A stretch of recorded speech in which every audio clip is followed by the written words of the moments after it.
All right, welcome to All Good Things and All Good Time. I'm up at a friend's house where my friend and my next door neighbor and the wonderful people that I pay rent to, who are family, rescued 6 ducks, 3 cats, these wonderful doggies. I got one right here. Her name's Mary Jane. Mwah. Anyway, which is its own good story in a day of tragedy. That all these animals, I can't believe they saved their 6 ducks. They put a sheet down on the back seat of a car and just threw them all in there. And then they were in there all overnight, just shit all over that back seat of that car. Anyway, pretty good story. So this is my friend Svar. He and his wife and son are here as well. They are survivors of this. They left a little bit before me, the same house, and everything they own is all gone. So we're gonna ask him about his experiences and what's going on. And it's been more than 2 weeks now. And this is my friend Svar. All right. Aloha, brother. Yeah. It's been 19 days, huh? It has it been? Oh my God. 27th, yeah. It's kind of a fog. Kind of a Yeah. fog. Time flies and then it stands still at the same time. It's kind of weird. So, what goes through your mind? Because I know in my mind, I'm imagining all my shit burning, like it's a CSI scene in slow motion, and then just 10,000 oh shit moments of oh shit that's gone too, damn it. I don't know what's it been like for you? Well, for me, I had tons of toys. I had every ocean and water toy. I don't call myself a waterman. I just play on every ocean, on every toy that goes on top of the water that is self-propelled or paddle or surf or sail. I try to do those activities as much as possible. So an awful lot of toys were gone, but that doesn't matter. I'm just happy that everybody came out safe.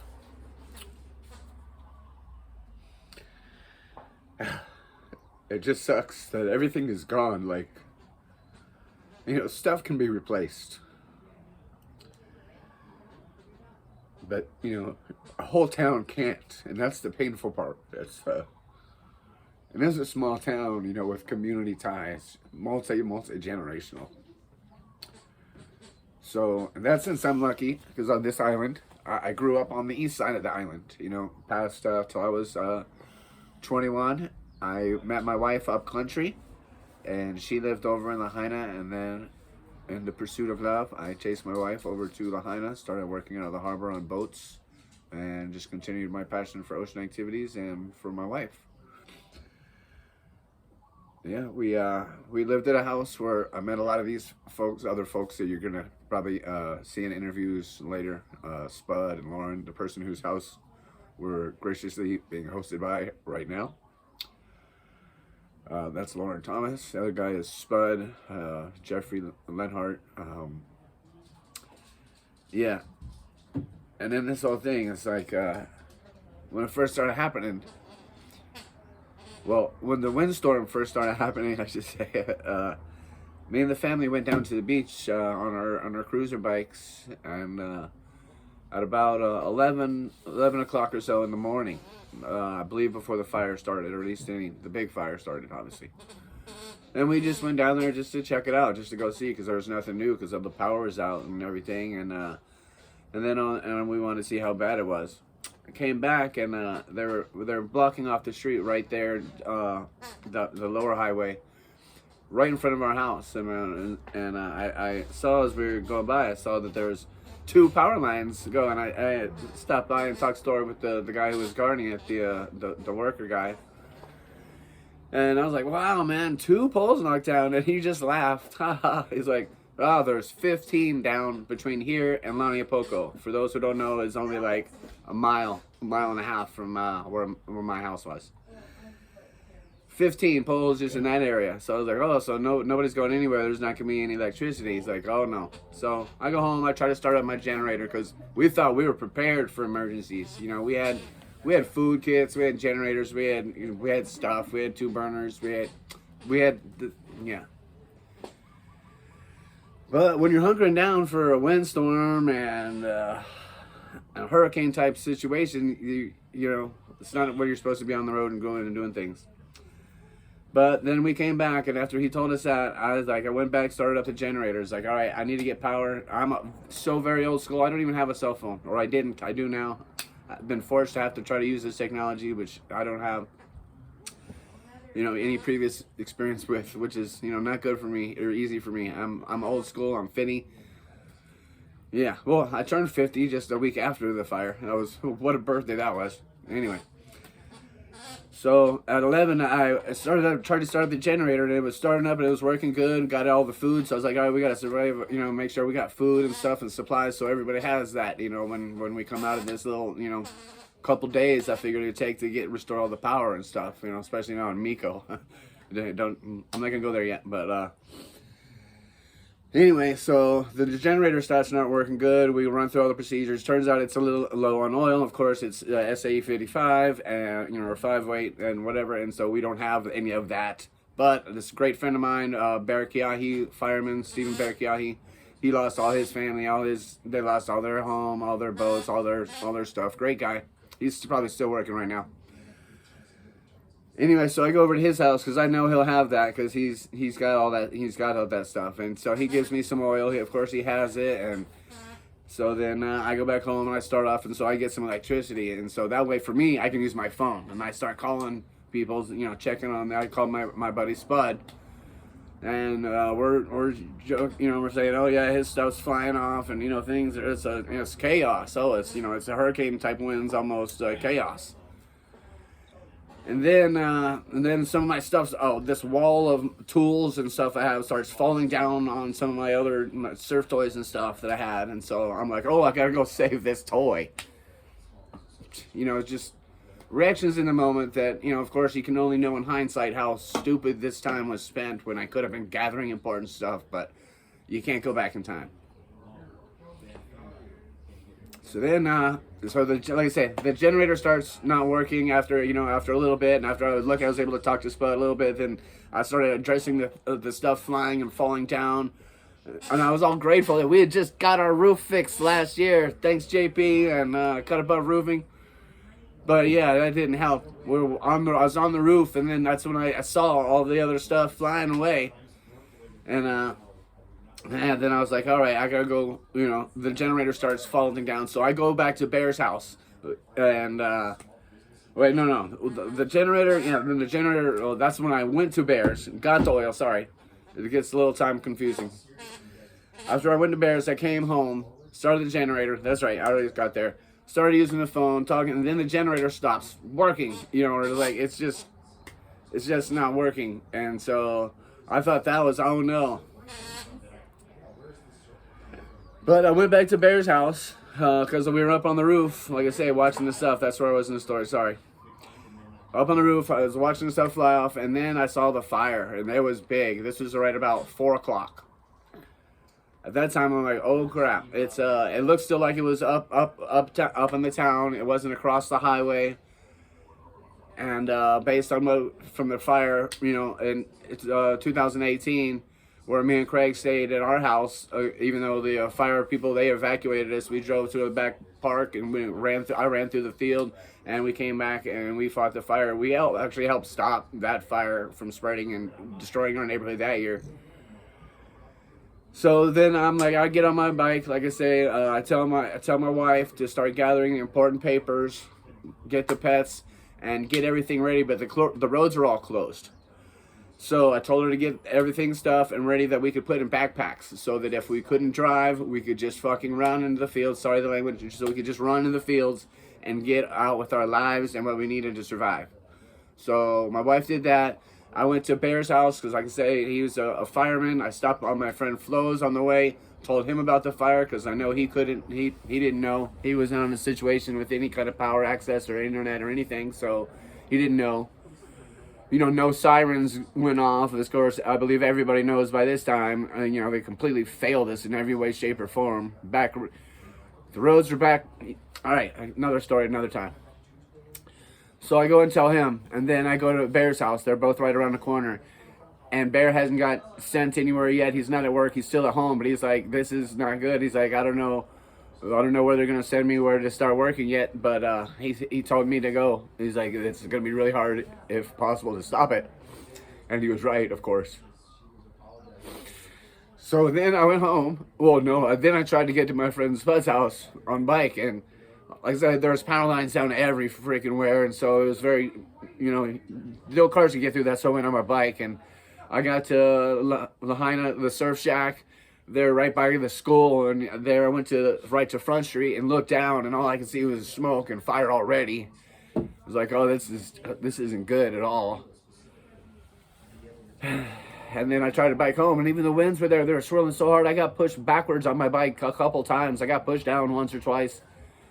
I mean, then I finally got in the neighborhood where I did have some wind block, or the gusts went down, and I was able to get home. And then we just kept loading. We tried to, like a lot of other people, we thought we'd get up on the roof and try to put the fire out or get stuff wet so it wouldn't catch. And we thought we were in a lucky situation. We have a big green park for our backyard. So, I mean, hundreds of yards of just grass. It wasn't going to cut. There's no trees or nothing. So, from that one side, we had a good solid barrier, so we thought.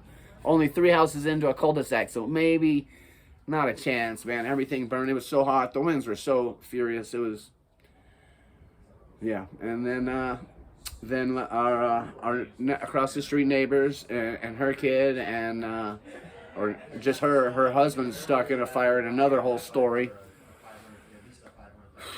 And so her son, her cat, and 2 dogs they had in her vehicle. My wife, the 6 ducks, the 2 cats. We had 3 cats. We had 1 cat carrier. We had 2 cats and a 1 cat carrier. And then she put a Tupperware lid on a milk crate, shoved the other cat in that, and duct taped it together. And that's where all 3 of them slept in those 2 containers all night. The ducks just slept in the floor and on the seats in the back seat. Yeah, and we went from a couple places, and we went to the other side of the island where it was safe after we saw everything. Well, we even had to evacuate to another place. We stayed there for like an hour, and then all of a sudden the fire jumped even more, and I could see there's a park in our backyard, like I was saying, it's a fields, and I could see the fires just jumping so high, like they just eclipsed the light towers, 100-foot tall light towers just disappeared behind the flames. They were that big and tall and raging. And that's when I knew that our house was gone. And then right then I was like, okay, it's coming at this. We were right at Kaiheleku, which is about a mile down, the first entrance south of town. And then we knew it was gone then. This was at probably about 8-ish at night. We had only been there for maybe an hour.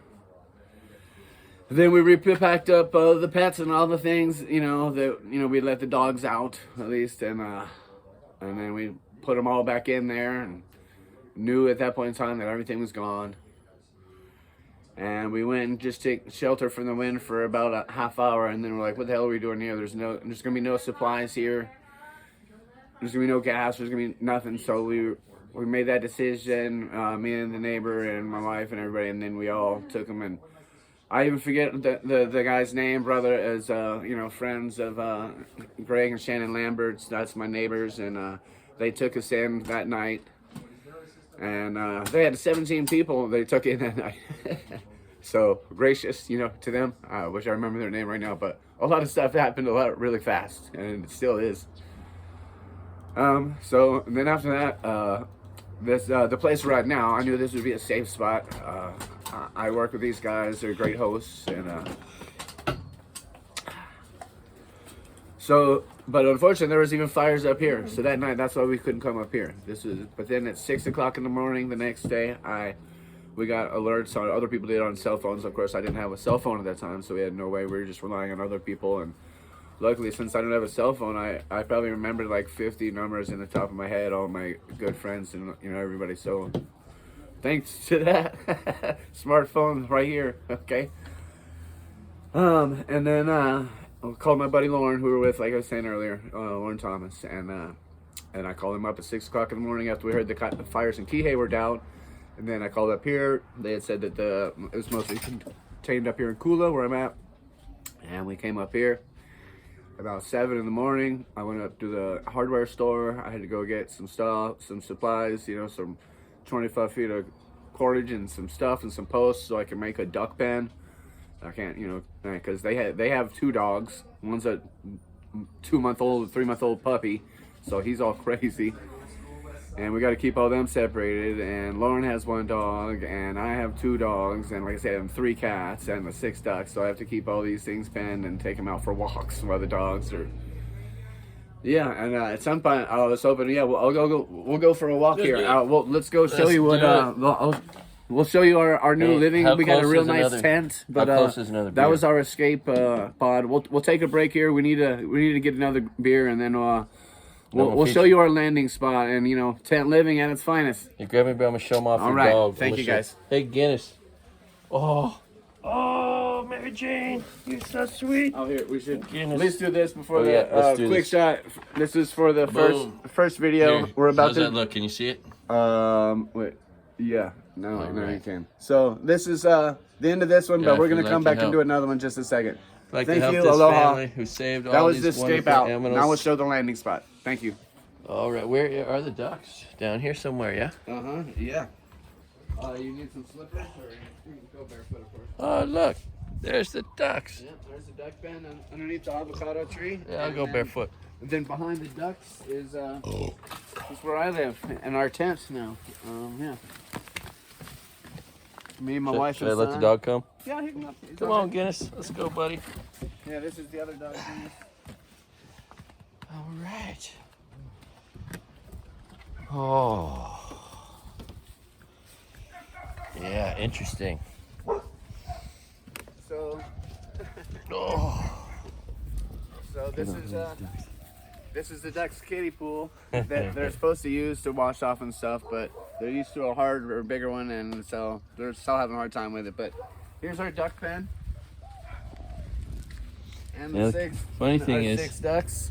there's videos on my channel of these ducks, in some Yeah. cases, scrapping, having babies. This is the daddy duck. That's Junior, who unfortunately now him and Dad fight all the time. They're going over an alpha thing, and then the 4 girls back there. And even funny thing, the first day we came here up here, they laid 2 eggs. They're like, we're just holding this one in, and then they laid them as soon as I put them in the pen. That's funny. Here, we'll come around this way. I'll show you our beautiful accommodations here. Yes. Oh, wow. Really? Oh, wow. You can't even see it. And then my friend, we have a beautiful, big, super big tarp. My friend Carol Anklem, who funded our GoFundMe page. Thank you, Carol. 'Cause I'm horrible with technology, and she is good at it. See, beautiful, big, silver tarp. And then once your head right here for this bungee cord. Killer. All right. And yeah. This is survival at its Casa best. Oh, look, you got a Survival. fan. See, look at this. Yeah, That's we got nice. I'm not we going to got- walk in there. Come No, on my in. feet are dirty. That's what this is for. This is the dog's bed. Okay, It's all right, okay. See? I'll just come this far. We do it. This is my Killer. 13-year-old son's bed right here. Gotta love it. We had to buy this mattress and all the sheets and stuff, but it's all good. And same with this. But this one was actually donated. This mattress was donated to us by a church. Gracious for that. But see, we got power, so we got a fan and we got a nightlight and Awesome. and we got a waterproof tub to keep our stuff in. So And luckily you it hasn't got rained too much yet, You but got it's an gonna. extra It's rain summer, tarp, but, which is yeah. good and cooler. Yep. All so right, killer, bro.